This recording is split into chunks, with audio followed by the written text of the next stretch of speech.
Welcome back.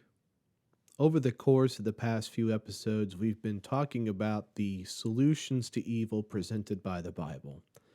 The Bible teaches us that times of trial can strengthen us, that not all pain and suffering has a bad outcome, that good can come from going through difficult times. The Bible also helps us understand that evil is in the world because of sin. Sometimes I suffer the consequences for my bad choices, and I've brought that evil upon myself. Sometimes I'm the victim of the consequences for other people's sins, and that can be difficult to deal with, but that's just part of the human experience. And sometimes I experience pain and suffering just as a simple consequence of living in the world, that sin is in the world, death is in the world, and as a part of the world, as living in the world, I'm going to go through tough times. This is just part of the human experience.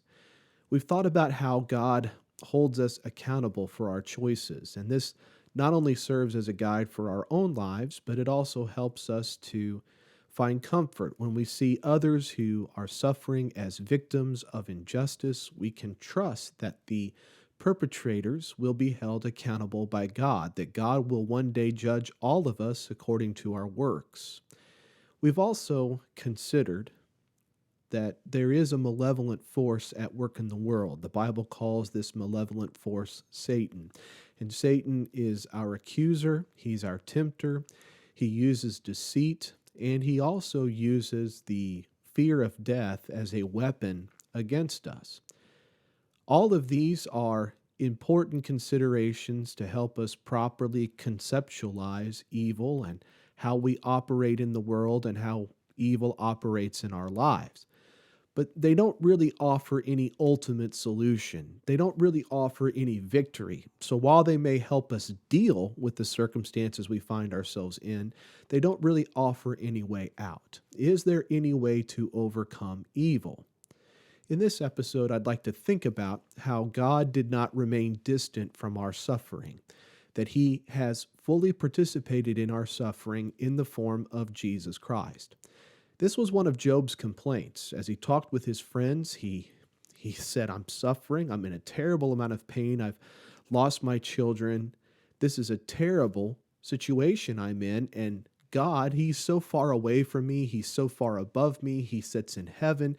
He just doesn't know what it's like to experience what I'm going through. And we can even feel that way to a certain extent if we're not careful. We can begin to think that God is so far away from us that he just doesn't understand. He doesn't get it.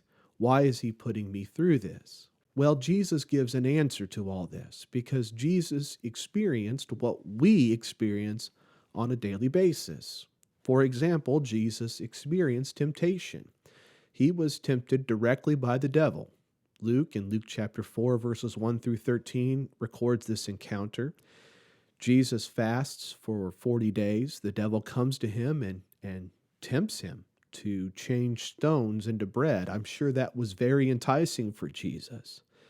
He also takes Jesus up to a very high mountain and shows him all the kingdoms of the world and pledges to give Jesus all the kingdoms of the world if he will just bow down and worship Satan. Satan also takes him to the pinnacle of the temple, the very highest point of the temple in Jerusalem, and says, throw yourself off of here. God's angels will come to your rescue.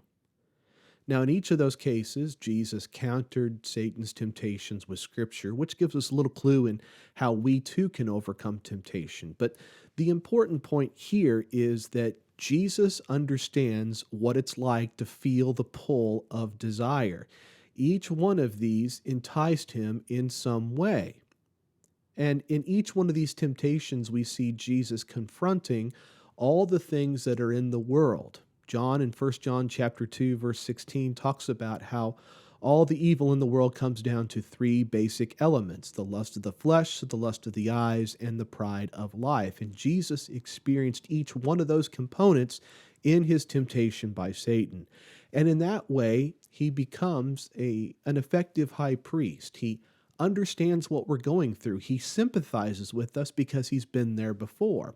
As the writer of Hebrews talks about in Hebrews chapter 4, verse 15, that Jesus was tempted in all points as we are, yet without sin. So God knows exactly what it feels like to go through temptation. He understands what the pull of desire can do to a person. Jesus is sympathetic to this part of the human experience. He understands what it's like to experience temptation, to resist it, and avoid sin.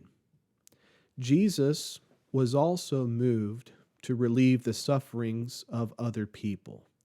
Now, the Bible is silent as to whether or not Jesus ever experienced any illness or a broken leg or something like that. But when he encountered people who were, when he encountered people who were suffering the effects of long-term disabilities, he was moved with compassion. In Mark chapter 1, verses 40 and 41, a leper comes to him to be healed, and leprosy was a terrible disease. It meant that the person who was suffering from leprosy had to be removed from the congregation, from the community. He had to live out on his own. So not only was it a terrible disease to suffer from, but you also had the distance one experienced in being stricken with leprosy. So this leper comes to Jesus and he says, "If you are willing, make me clean." Mark tells us that Jesus was moved with compassion. He was moved with compassion. He stretched out his hand. He touched the leper and he says to him, "I am willing, be cleansed." Jesus, in this act of mercy, shows us his compassion for the suffering of other people. This leper is obviously a believer. He has a measure of faith. "If you are willing, you can make me clean." And Jesus feels real sympathy, real compassion for the man, and he heals him. Another example comes from the book of Luke. Luke chapter 7, verses 11 through 15. Jesus visits the city of Nain, and a widow is in the process of mourning and on the way to bury her son, and she's very distraught, obviously. Jesus sees this scene playing out in front of him. He sees this woman in deep sorrow. He's moved with compassion, Luke tells us, and says to the woman, "Do not weep." And just a couple verses later, he raises her son from the dead. In the case of Mary and Martha, in John chapter 11, they lost their brother Lazarus. A couple of days after Lazarus died, Jesus shows up and he finds everyone in mourning. The sisters believe that had Jesus been there prior to Lazarus' death, he could have made Lazarus well, but for various reasons, Jesus chose to wait. I believe because he wanted to demonstrate his ultimate power over death. Be that as it may, he shows up on the scene. He sees folks in real turmoil over the death of this man Lazarus. And as he watches his friends weep, as he watches the people who are gathered around to support the family, as he watches them weep, Jesus himself is troubled in spirit, and he weeps. John 11, verse 35. So Jesus was touched by human suffering. He experienced it firsthand. And while we don't know what Jesus' health conditions were throughout his life, we know that he saw people going through difficult times and he was moved to do something about it. Now, the last thing I want to say about Jesus experiencing evil firsthand is that Jesus experienced a cruel and unjust death. When he was hauled before the Sanhedrin, Jesus was accused of a terrible crime. He was accused of blasphemy. In Mark chapter 15, verse 58, several people accused Jesus of threatening to destroy the temple and rebuild it without hands. And that phrase "without hands" is important because it signifies rebuilding the temple by divine power. So they were not only accusing Jesus of tearing down the temple of God, they were also accusing him of assuming divine authority and divine power and being able to rebuild the temple without hands. In a couple more verses, in verses 61 through 63, he's accused of blasphemy for affirming that he was the Christ. That was a true statement. It was true that he was the Son of David. He was the anointed of God. He had been sent here to be God's emissary to the Jewish people. So these accusations were false. And then when he's hauled before Pilate, he was accused of fomenting rebellion. In Luke chapter 23, verses 1 and 2, the crowd of Jewish leaders who went before Pilate to accuse Jesus said, "We found this fellow perverting the nation and forbidding to pay taxes to Caesar, saying that he himself is Christ, a king." Jesus is asked previously about paying taxes to Caesar. Should we Jews pay taxes to Caesar since we are technically descendants of Abraham? We're our own nation. We are followers of God. And Jesus says, "Render to Caesar the things that are Caesar's, and to God the things that are God's." So Jesus never encouraged people to avoid paying their taxes, even to this evil empire, the Romans. They were very wicked. And yet Jesus says, you should pay your taxes. Render to Caesar that which is Caesar's. So he's accused of blasphemy. He's accused of fomenting rebellion, of encouraging Jewish people to act against Roman law. And then Jesus experiences this horrific death, this barbaric form of death in crucifixion. He's flogged nearly to death before he even gets to the cross, and then he suffers death by suffocation as he hangs on the cross. And why did he die? Why was he suffering this evil? Was it for crimes he committed? Was he crucified on the basis of honest testimony? Jesus suffered an unjust, cruel death. Now, the point I want to draw us back to is that God did not remain distant from our suffering.